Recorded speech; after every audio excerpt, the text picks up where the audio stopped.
শক্তি সামর্থ্যে বাংলাদেশের চেয়ে বেশ পিছিয়ে আয়ারল্যান্ড। তবে প্রথম ম্যাচে লিটন দাসের দলকে চমক দেখিয়েছেন আইরিশরা, তুলে নিয়েছেন জয়।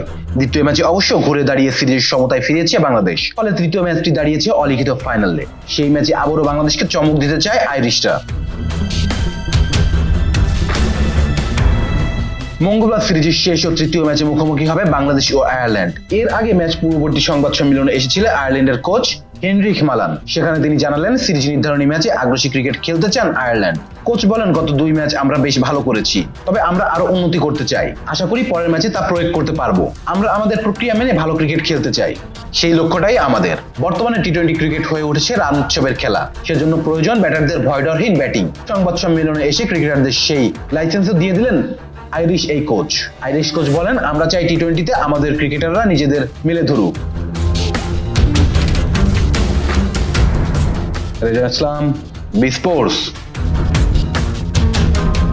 Please subscribe our channel to get more information about Cricket World.